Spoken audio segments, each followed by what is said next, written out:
second installment of the 45 Super in the Kimber. What we're going to work on today, we got a 23-pound spring in here with the Wilson shock buff and of course the compensator. We're going to do 3 different loads with the 232 grain truncated cone. Last batch come in a little lighter than the previous batch. This is 232 grains. We're going to do 12.5 grains of blue dot. We're going to do 8.5 grains of unique and then 11 grains of 800X in this bullet. Then we'll step up to the 255 grain hardcast. Yeah, this is 12.5 grains of blue dot.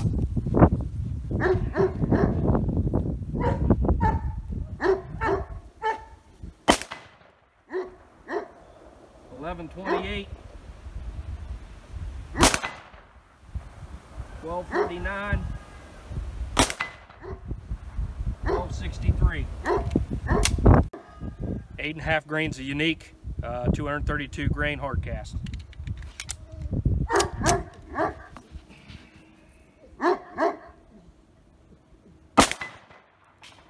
$11.38, $10.79, $11.02. I waited 2 weeks to get my 800X delivered. I couldn't find it anywhere. It finally come. This is 11 grains of 800X on a 232 grain hardcast.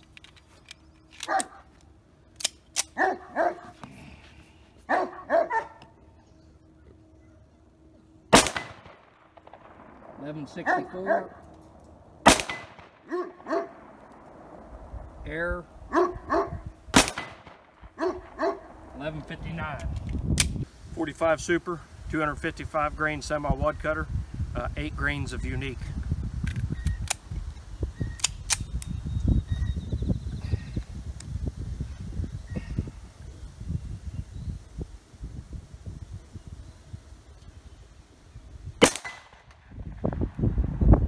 $10.97, $11.01, $10.84. 255 grain semi-wad cutter. This one right here is with 9.5 grains of IMR 800X.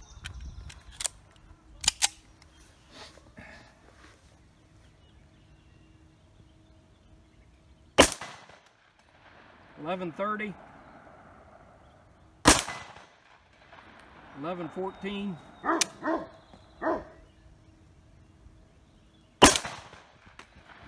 $11.31. 255 grain semi-wad cutter, 10.2 grains of blue dot.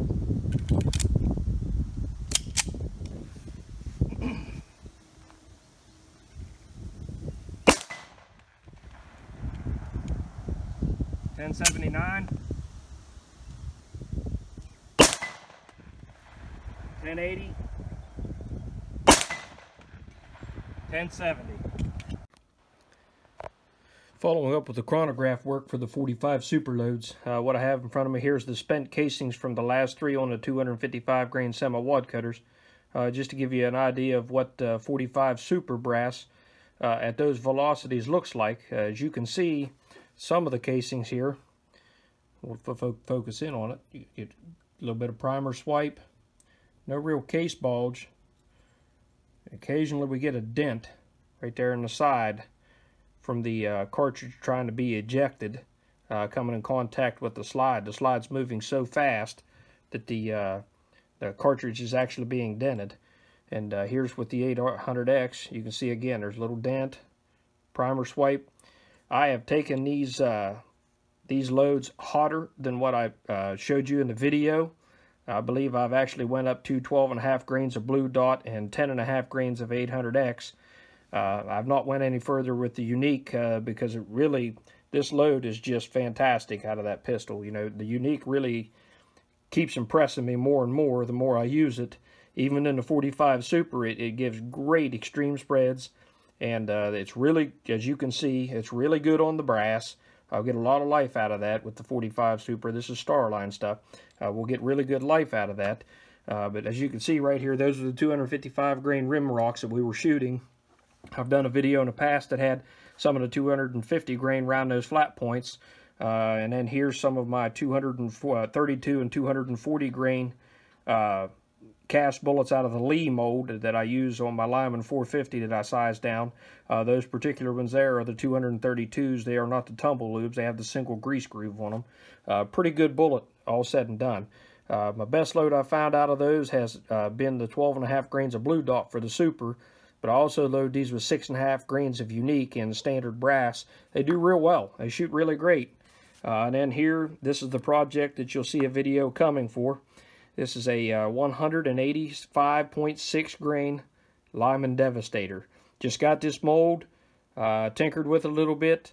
Got a pretty good load worked up with 7.5 grains of Unique. You'll see that video coming. We'll get to that. We'll do some water jug testing. But again, I wanted you to see this brass. You know, everybody likes to ask the question, well, what's it look like? Well, there it is. You saw the velocities you can pick through from left to right there. Those represent the 800X, the Blue Dot, and then over here being the Unique.